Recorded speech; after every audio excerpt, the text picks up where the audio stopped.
Welcome to our channel, Motivate Our Soul. Please subscribe my channel. அணி முதல்ல தொடங்குது. நம்முடைய ஐயா பெரும்புலவர் ராமலிங்க ஐயா தொடங்குகிறார். உங்கள் சார்பில் அவர் தொடங்குமாறு கேட்டுக்கொள்கிறேன். துள்ளி திரியும் பருவத்தில் எந்தன் துடுக்கடுக்கி பள்ளிக்கு அனுப்பி வைத்தலனே தந்தையாகிய பாதகனே என்ற பாடல் நமக்கு அறிவுறுத்துகிற நினைவூட்டுகிற செய்தி என்னவென்றால், அது ஒரு ஆண் பிள்ளையாக இருக்கட்டும் பெண் பிள்ளையாக இருக்கட்டும், அதனுடைய கல்வி கொடுத்து அதனுடைய தர உயரத்தையும் வளர்ச்சியையும் உருவாக்கி தருகிற மிகப்பெரிய பொறுப்பும் சிறப்பும் வாய்ந்தவன் தந்தை என்ற ஒருவன் தான் என்பதுதான் அந்த பாடலினுடைய உள்ளடங்கி இருக்கக்கூடிய உயரிய கருத்து. அது கிடைக்காத ஒருவர் தான் அந்த பாடலை எழுதியிருக்கிறார். எவ்வளவு பெரிய சிறப்புக்குரியது என்பதை ஒரு பிள்ளைகளினுடைய வளர்ச்சிக்கும் உயர்வுக்கும் காரணமாக இருக்கிறவன் தந்தை தான். அந்த காலத்தில் இலக்கிய உலகத்தில் மூழ்கி இருந்தவர்களுக்கு தெரியும், பிள்ளைகளை எல்லாம் செவிலித்தாய் வளர்த்தாள். இன்னைக்கு செல்லுதான் வளர்க்குது. எந்த அம்மாவாவது கிண்ணத்துல சாதம் போட்டு பாலை ஊத்தி ஒரு வாய் ஊட்டிய வரலாறு உண்டா? செல்ல கையில கொடுத்துட்டு கிண்ணத்துல சாதம் போட்டு பாலை ஊத்தி வச்சா அதுவா அள்ளி அள்ளி போடுது. அதுக்கு பால் சோறுன்னு தெரியல, மோர் சோறுன்னு தெரியல. இன்றைய உலகத்தில் அம்மாவுக்கு அந்த கடமையிலிருந்து விலகி இருக்கிறாள். அதனால தாய் ஊட்டி வளர்க்கிற போது உறவுகளை சொல்லிக் கொடுத்து வளர்த்த நிலை இன்றைக்கு இல்லை. அடுத்தது, இன்றைக்கு இருக்கிற பெண்களுடைய உலகமே சீரியல் உலகம்தான். அதுலதான் உலகமே மூழ்கி கிடக்குது. நம்ம ஆளு ஒருத்தன் தான் இன்னும் நிஜமாகிறான். ஏன்னா அவன் சீரியலும் உட்கார்ந்து பார்க்கிற வரலாறே கிடையாது. ஏன்னா இங்க இருக்கிற பிரச்சனையே அவனுக்கு பெருசா இருக்கு. அந்த பிரச்சனையை வேற தாங்க முடியுமா அப்படின்னு அந்த சீரியல் உலகத்துக்கு போறது கிடையாது. நம்மளால எப்பயுமே ரசிப்பாங்க. ரசனை உள்ளவனால் தான் குழந்தைகள் தவறுகளை கூட மன்னித்து அவர்களை உயர்த்துவதற்கு அவன் காரணமா இருப்பான். எப்படின்னா நம்மளுக்கு இருக்கிற ரசனை மாதிரி உலகத்துல யாருக்கும் இருக்காது சார். தாக்குதலை கூட தாங்குதலாக எடுத்துக்கொள்வான். முந்தா நாள் போய் ஒரு ஆபீஸ்ல லீவு கேட்கிறார் சார் ஒருத்தர். ஈரானுக்கும் இஸ்ரேலுக்கும் சண்டை நடக்குது, எனக்கு 4 நாள் லீவு வேணும்னாரு. மேனேஜர் கேட்டாரு, ஏயா ஈரானுக்கு இஸ்ரேல் நடக்கிற சண்டைக்கும் பெரிய சண்டைக்கும் உனக்கு என்னையா சம்பந்தங்குது, எதுக்கு லீவு கேட்க? போன வாரம் நான் கேட்டேன், எனக்கும் என் மனைவிக்கும் சண்டையா இருக்குது, ஒரு 2 நாள் லீவு வேணும்னு. சின்ன சின்ன சண்டைக்கெல்லாம் லீவு கேட்காதேன்னு சொன்னீங்க. அதனால்தான் பெரிய சண்டைக்காவது நீங்க லீவு கொடுப்பீங்கன்னு வந்தேன். நான் என்ன கேட்கிறேன், எதையுமே எளிமையா எடுத்துக்கிறவன் தான் இன்னொருவருக்கு ஏற்றத்தை தருவதற்கும் தன்னை அர்ப்பணித்துக் கொள்வான் என்பதுதான் தந்தை ஸ்தானத்தில் இருக்கிறவருக்கு காரணமாக இருப்பதனால்தான் இன்று புறந்தருதல் என் தலை கடனே சான்றோனாக்குதல் தந்தைக்கு கடனேன்னு புறநானூற்று புலவன் 2000 வருஷத்துக்கு முன்பாகவே எழுதினான். அந்த புறநானூற்றுக்கு புது உரை எழுதிய எங்கள் நடுவர் அவர்களுக்கு தெரியாததில்லை. சான்றோன் ஆக்குதல் தந்தைக்கு கடன். அது மட்டுமல்ல, தந்தை மகற்காற்றும் நன்றி அவையத்து முந்தியிருப்ப செயல் என்று திருக்குறளிலே திருவள்ளுவரும் வலியுறுத்தி சொல்லுகிற உண்மையையும் இந்த நீதிமன்றத்திலே நான் பதிவு செய்ய கடமைப்பட்டு இருக்கிறேன். பிள்ளைகளுடைய உயரம் வளர்ச்சி இன்னைக்கு பாத்தீங்கன்னா 3 தாய்மார்கள் உயர்ந்த இடத்துக்கு வந்திருக்காங்க. இது யாரு காரணம் நினைக்கிறீங்க? நான் உளவியல் பூர்வமாக உண்மையை சொல்றேன். ஒவ்வொரு வீட்டில் என்ன நடக்கும் தெரியுமா? போதும் படிச்ச வரைக்கும், காலேஜ் படிச்சியா, அப்பா அம்மா சொல்றதை கேட்டு எவனுக்கும் ஒருத்தனை கழுத்தை நீட்டி குடும்பம் நடத்துற வேலையை பாரு, அதுக்கு இதுக்கெல்லாம் ஆசைப்படாதுன்னு பெண்ணினுடைய கல்வியை கூட தடுத்து நிறுத்துகிற முற்றுப்புள்ளி வைப்பதற்கு முனைவர்கள் தான் இன்றைக்கு தாய்மார்கள். ஆனால் அப்பா சொல்லுவாரு, நீ படிடா, அப்பா இருக்கிறேன் கவலைப்படாதே. நீ படிடா சொல்ல, நான் அப்பா இருக்கிறேன்டா கவலைப்படாத. உளவியல் அடிப்படையில் சொல்லட்டுமா, சைக்காலஜி அடிப்படையில் சொல்லட்டுமா, ஒரு ஆண் பிள்ளை அம்மாவை விரும்புவான், அம்மாவை நேசிப்பான். பெண் பிள்ளை எப்பொழுதும் அப்பாவை தான் விரும்புவா, அப்பாவை தான் உயிருக்கு உயிரா நேசிப்பா. அதனால்தான் அப்பா ஒவ்வொரு தந்தையும் என்ன சொல்லுவாங்க தெரியுமா, தன்னுடைய பெண்ணை என் இளவரசிமா, என் இளவரசி நீதான் என்று இதயத்தில் சுமந்து கொண்டு அந்த பெண்ணை உயர்த்தி பேசுகிற பெருமை ஒவ்வொரு தந்தைக்கும் இருக்கிறது. சாதாரணமான பெண்ணை கூட சரித்திர பெண்ணாக மாற்றுவதற்குரிய ஊக்க சக்தியையும் உற்சாகத்தையும் ஊட்டுபவனை ஒவ்வொரு வீட்டில் இருக்கிற தந்தைமார் தான் இன்றைக்கு அந்த சக்தியையும் வல்லமையும் கொடுக்கிறான்னா அதுதான் வளர்ச்சிக்கும் உயர்வுக்கும் காரணமா இருக்கும். அப்ப தன்னை நம்புகிற தன்னம்பிக்கையை கொடுப்பதே ஒரு தந்தை தானே. பிள்ளைகள் என்ன சொன்னாலும் மகிழ்வான் சார், அம்மாவுக்கு அந்த மகிழ்வு வராது. இப்படி பேசுது பாரு, யாரை பார்த்து பேசுறேன்னு உடனே அழ ஆரம்பிச்சிருவாங்க. அப்பா சொல்றதை கேள்றா, அப்பா சொன்னதை கேட்டா தாண்டா உயர முடியும், எல்லாத்தையும் சாதிக்க முடியும்னாரு. இந்த பையன் கேட்கறான், மார்கோனி ரேடியோ அப்பா, மார்கோனி அப்பா எதையாவது கண்டுபிடிச்சாரா? தாமஸ் ஆல்வா எடிசன் அப்பா எதையாவது கண்டுபிடிச்சாரா? இப்ப இவங்க கண்டுபிடிச்சதை அவங்க அப்பா கண்டுபிடிக்கல இல்ல, அப்ப அந்த புள்ள தானே உயர்ந்தவன். அது மாதிரி நானும் உயர்வமா வருவேன்னு அப்பாவையே மடக்கி பேசினாலும் என் புள்ள எவ்வளவு உசால்தனமா பேசுறான்னு உள்ளூர மகிழ்ந்து அவனுக்கு எப்படியெல்லாம் உதவலாம் என்று சிந்திப்பவன் தான் தந்தையாக இருக்கக்கூடிய வாய்ப்பு ஒவ்வொரு வீட்டிலையும் இருக்கிறது. கடனுடன் பட்டாவது பிள்ளைகளை படிக்க வைக்க வேண்டும் என்று விரும்புகிறவன் தந்தையாகத்தான் இருப்பான், மறுக்க முடியாது. அதனால்தான் இந்த நாட்டுக்கே தந்தையாக இருந்த பெருந்தலைவர் காமராஜர் தான் படிக்காவிட்டாலும் என் பிள்ளைகள் படிக்க வேண்டும் என்று அனைத்து பிள்ளைகளுக்கும் படிப்புக்கு ஆதாரத்தை தேடி கொடுத்தவர். அந்த பள்ளிக்கூடத்தில் படிச்சவன் தான் ஏன் நானு. அதனால்தான் வித்தியாசம் வரக்கூடாது, பணக்காரன் ஏழை என்றெல்லாம் வேறுபாடு வரக்கூடாது என்பதற்காகத்தான் சீருடையையும் கொண்டு வந்து சிறப்பாக எல்லோரையும் சமப்படுத்தி ஒரு வகுப்பறையை காண்பித்தார். அப்படிப்பட்ட ஒரு பெருமை ஒரு ஆணுக்குத்தான் வரும். தான் தேச விடுதலைக்காக சிறைப்பட்டிருந்தாலும் சிறையில் இருந்த காலத்தில் தன்னுடைய மகளுக்கு கடிதத்தை முறையாக தினமும் எழுதி கொண்டிருந்தார்.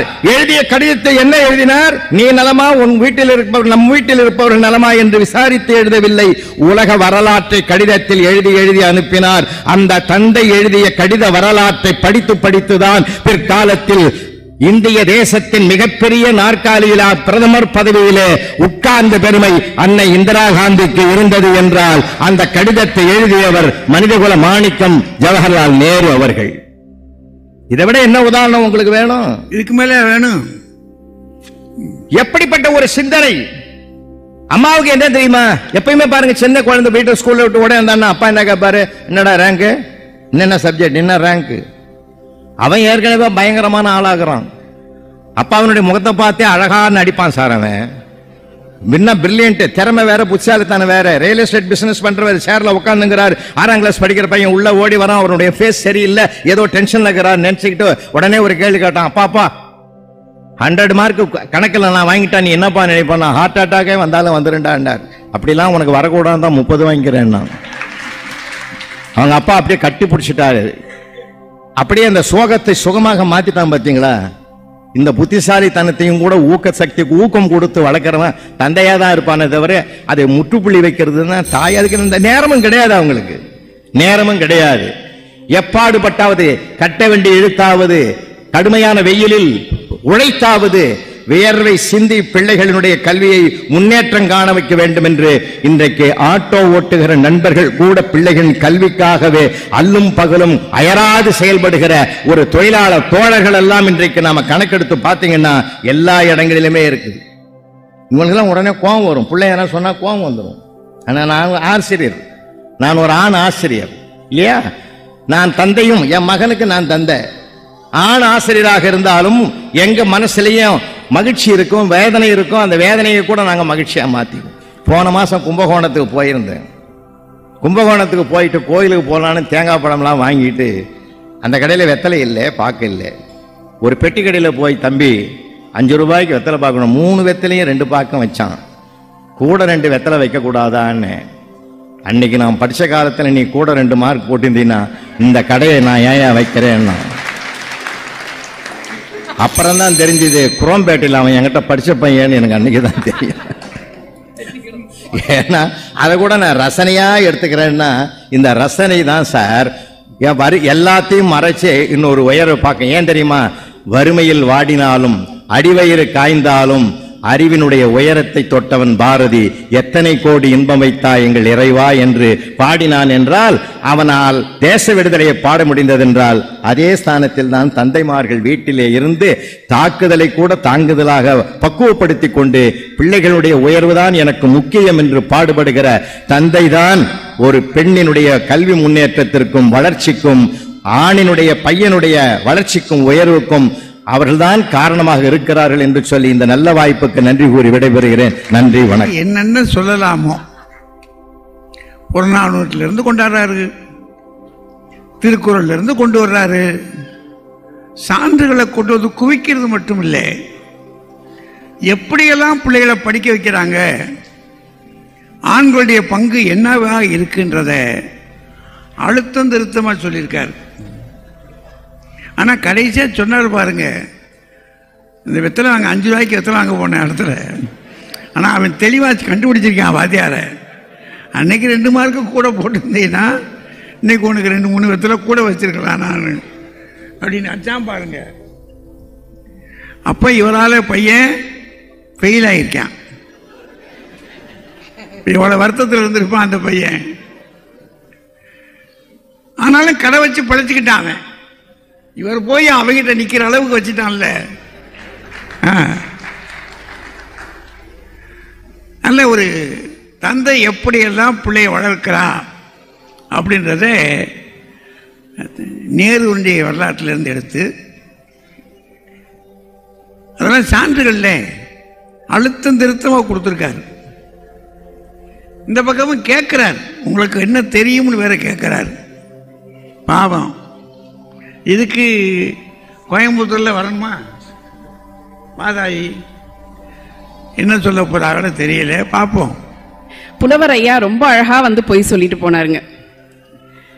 பள்ளிக்கூடத்திலையும் ஒரு பையனை கூட ஒழுங்கா வளர்க்கல, வீட்டுல வளர்த்த பிள்ளை ஏதோ அம்மா புண்ணியத்தால நல்லபடியா வளர்ந்துருக்கு அப்படி சொல்லலையம்மா அவரு. அதையும் அவர் உருப்படியா சொல்லல. சான்றோனாக்குதல் தந்தைக்கு கடனே அப்படின்னாரு. எங்க ஐயன் வள்ளுவன் சொல்லிட்டான், பெண்கள் படிக்காத காலத்திலேயே ஈன்ற பொழுதில் பெரிதுவக்கும் தன் மகனை சான்றோன் என கேட்ட தாய்னு பெத்த நேரத்தை விட பார்த்து பிள்ளைய சந்தோஷப்படுறவ அம்மான்னு சொல்லிட்டான். கடன் பட்டாவது தந்தை தான் படிக்க வைக்க ஆசைப்படுவான்னு சொன்னார்ல ஐயா. கடன் பட்டு படிக்க வச்சா தப்பு இல்லைங்க. இன்னைக்கு நிஜமான வாழ்க்கையில என்ன நடந்துட்டு இருக்கு? கடன் வாங்கியாச்சும் தன்னுடைய வருமானத்துக்கு மீறி பிள்ளை கேட்டனா செல்போன் வாங்கி தரதுக்கு சில அப்பாக்கள் தயாரா இருக்கிறதுனாலதான் பிள்ளைங்க பாதி கெட்டு குட்டிச்சவரா போறாங்க.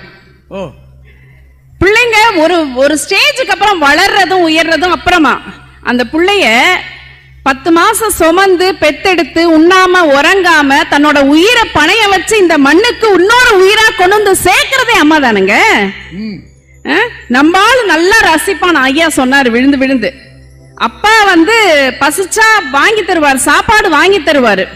ஆனா பிள்ளைக்கு பசிக்கும்னு பசிக்கிறதுக்கு முன்னாடியே உணர்றவதானுங்க அம்மா. பால் நினைந்தூட்டும் தாயினும் சால பறிந்துன்னு மாணிக்க வாசகர் சொன்னாரு. அந்த உணர்வு அம்மாக்கு தானே எப்பயுமே இருக்கும்.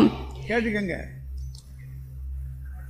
பால் நினைந்தூட்டும் தாயினும் சால பறிந்து. சால பறிந்துன்னு பிள்ளைக்கு பசிக்க முன்னாடியே அம்மாவுக்கு தெரிஞ்சிரும். பிள்ளைக்கு பசிக்க போகுதுங்கிற அந்த ஒரு துடிப்பு, தொப்புள் கொடி பந்தம் அம்மாவுக்கு இருக்கு. அது இயல்பா நடக்கும்.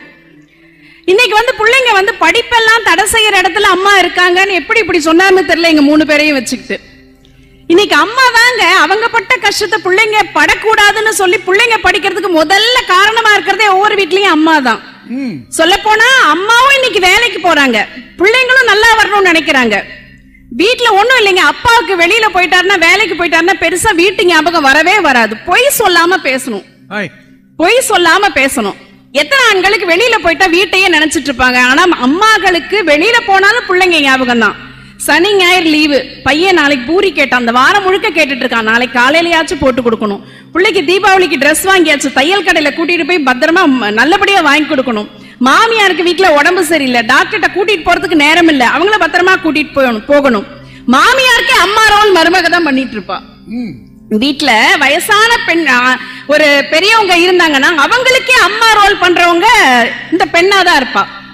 இப்படி ஒன்னையும் பார்த்து பார்த்து பார்த்து ஒண்ணும் இல்லைங்க. பிள்ளைக்கு உடம்பு சரியில்லைன்னா லீவ் போட்டுட்டு இருக்கிறது யாரு? அம்மாவா அப்பாவா? அவர் ஆபீஸ் போயிருவாரு, ஒன்னும் இருக்காது. அங்க போய் ஒரு ஒண்ணு வெட்டி முறிக்க போறதெல்லாம் இல்ல, ஆனா லீவ் போட மாட்டாரு. பிள்ளை பள்ளிக்கூடத்துல பேரண்ட் மீட்டிங்னு வச்சுக்கோங்க, அந்த 30 மார்க் அதெல்லாம் சொன்னார் பாருங்க, அந்த 30 மார்க் வாங்கினது வேற யாரும் இல்லைங்க, நம்ம புலவர் ஐயா தான். அப்பாவை தாஜா பண்ணாதான் ஒரு கதை சொன்னாரு பாருங்க. அந்த மாதிரி ஒரு புள்ள வாங்கினானா அப்பாக்கள்லாம் யாரும் ஸ்கூலுக்கு போய் பேரண்ட் மீட்டிங் போறது இல்ல, நைஸா அம்மாவை அமுச்சு விட்டுறது. எல்லாத்துக்கும் போய் நிக்கிறது அம்மா தான்.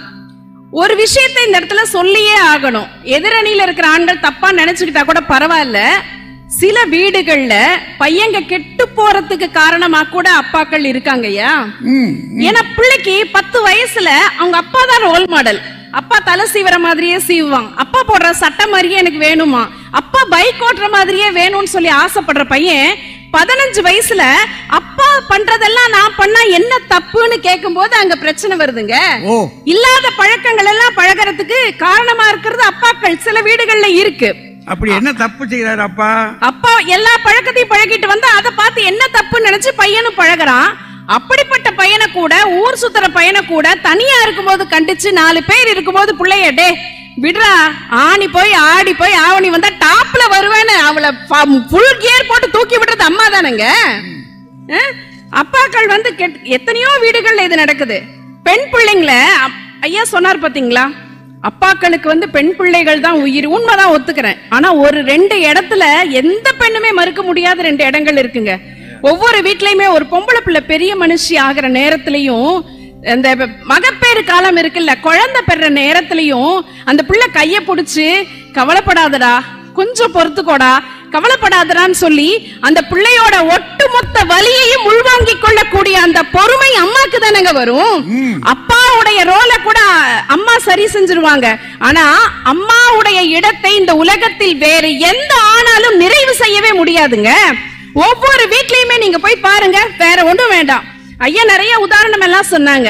இன்னைக்கு கிராண்ட் மாஸ்டர்னு இந்தியாவுடைய புகழை எங்கேயோ உயரத்துல கொண்டு போயிருக்கிற பிரக்ஞானந்தா, வைஷாலி, அந்த 2 பிள்ளைங்களும் ஒரு வீட்லயே மணிமணியான முத்துக்களா இருக்காங்க இல்லையா? பத்திரிகையில போட்டிருந்தாங்க, பிரக்ஞானந்தா ஹெட்லைனே அதான் போட்டிருக்காங்க. பிரக்ஞானந்தா செஸ் போர்டில் நகரும் ராணியாக அம்மா, வியந்த உலக நாடுகள்னு அவங்க அம்மாவை பார்த்து கவனிக்கிறாங்கன்னு சொல்லிட்டு அதுக்கு கீழே என்ன செய்தி போட்டிருக்காங்கன்னா, தமிழ்நாட்டு வீடுகள்ல வந்து எந்த விஷயம், பெரிய விஷயங்கள், நல்ல விஷயங்கள் நடந்தாலும், ஒரு பிள்ளை பரீட்சைக்கு போகுது, இல்ல ஒரு இன்டர்வியூக்கு போகுது, இல்ல ஏதோ ஒரு போட்டிக்கு போறாங்க, வேலைக்கு போறாங்கன்னா பெரியவங்க தன்னோட பிள்ளைக்கும் பையனுக்கும் நெத்தியில திருநீர் வச்சு ஆசீர்வாதம் பண்ணுவாங்க. நாகலட்சுமி அம்மாவும் அதே மாதிரிதான் பையனுக்கும் பிள்ளைக்கும் ஆசீர்வாதம் பண்ணி அனுப்புறாங்க. ஆனா என்னன்னா, இவங்க பண்ற ஆசீர்வாதம் ஒட்டுமொத்த இந்தியாவிற்குமான ஆசீர்வாதமாக மாறியதுன்னு சொல்லி பத்திரிகை செய்தி போட்டாங்க. அப்படின்னு சொன்னா அந்த பிள்ளைகளுடைய வளர்ச்சிக்கு கூடவே பயணிக்கக்கூடிய அவங்க அம்மா தானங்க காரணமா இருக்காங்க. துறவிகள் இன்னொன்னு சொல்லுவாங்கங்க, துறவிகள்ங்கிறவங்க இல்லற பந்தத்துல இருந்து வெளியில இருக்கவங்க, அவங்களுக்கு பெருசா பந்த பாசம் எதுவுமே கிடையாது, அவங்க யாரையும் வணங்கணுங்கிற அவசியம் கூட கிடையாது. ஆனா அப்படிப்பட்ட துறவிகள் கூட வணங்கக்கூடிய இடம், ஒரு உறவு இருக்குன்னு சொன்னா அது அம்மா தானங்க இருக்க முடியும். அம்மாவை பார்த்தா அம்மாவினுடைய இறுதி சடங்கிலே மட்டும் துறவிகள் கலந்து கொள்ளலாம்ங்கிற மாதிரி இருந்ததுனாலதான் பட்டினத்தார் ஆதிசங்கரும் அந்த கடைசி நேரம் அவங்க அம்மாவுடைய அந்த மரணப்படுக்கையில போய் நின்னாங்க. அப்படின்னு சொல்லும் பொழுது தாய்மை அப்படிங்கிறது, குழந்தை என்பது கடவுள் தந்த பரிசு அப்படின்னா தாய் என்பவள் ஏமா அவர் துறவியானதுக்கு அவங்க அம்மா காரணமா, அவங்க அப்பா காரணமா? அவங்க அந்த பூமியில அவதாரம் பண்ணும் போதே அப்படி ஒரு அமைப்பு இருக்குதுங்க ஐயா. ஆனாலும் அந்த இதெல்லாம் தாண்டி ஒரு மனித உறவோடு அவங்களுக்கு ஒரு பந்தம் இருக்கு அப்படின்னு சொன்னா, அந்த தொப்புள் கொடி உறவோடு அவங்க அவங்களுடைய கடைசி வரைக்கும் இணையலான ஒரு இடம் கொடுத்திருக்காங்க. அப்படின்னா இந்த தாய்மைங்கிற உறவு எவ்வளவு பெரிய விஷயம். குழந்தை என்பது கடவுள் தந்த பரிசு, தாய் என்பவள் பரிசாகவே வந்த கடவுள் அப்படின்னு சொன்னாங்க. எல்லாத்தையும் நடுத்தர வயசு கடந்திருக்கிற பெரியவங்க கிட்ட கேட்கிறேன், இங்க இருக்கக்கூடிய பெரியவங்கள்ட்ட கேட்கிறேன், எதிரணியில இருக்கவங்க கிட்ட, இப்ப ஒரு வயசு கடந்த பிறகு நம்ம காசு சேர்த்துறோம், பணம் சேர்த்துறோம், நிறைய பேங்க்ல பணம் வச்சிருக்கோம், நகை வச்சிருக்கோம், பொருள் வச்சிருக்கோம், எல்லாமே வச்சிருக்கோங்க. இதெல்லாம் உங்களுக்கு மனசு நிறைவா, இதெல்லாம் ஒரு சொத்தா அப்படின்னு கேட்டா, இதெல்லாம் ஒரு வளர்ச்சியான்னு கேட்டா நிச்சயமா கிடையாது. மனசு தளர்ந்து போகும்போது, ஒரு பெரிய வலியில இருக்கும் போது, சுமையா இருக்கும் போது, பக்கத்துல தட்டி கொடுக்கிறதுக்கு ஒரு தாயினுடைய மடி கிடைச்சதுன்னா அதுதான் உண்மையான சொத்து என்று எல்லாருமே ஒத்துக்க முடியும். இதை மறுக்க முடியாது என்கிற காரணத்தினால் பிறந்த குழந்தையில இருந்து கடைசி வரைக்கும் இந்த மண்ணிலே பிறந்த ஒவ்வொரு உயிருக்கும் தந்தை என்பது முக்கியமான உறவாக இருந்தாலும், தொப்புள் கொடியோடு தொடர்புள்ள தாய் என்கிற உறவே மகத்துவமான உறவு என்று சொல்லி நல்ல வாய்ப்பிற்கு நன்றி பாராட்டி விடைபெறுகிறேன்.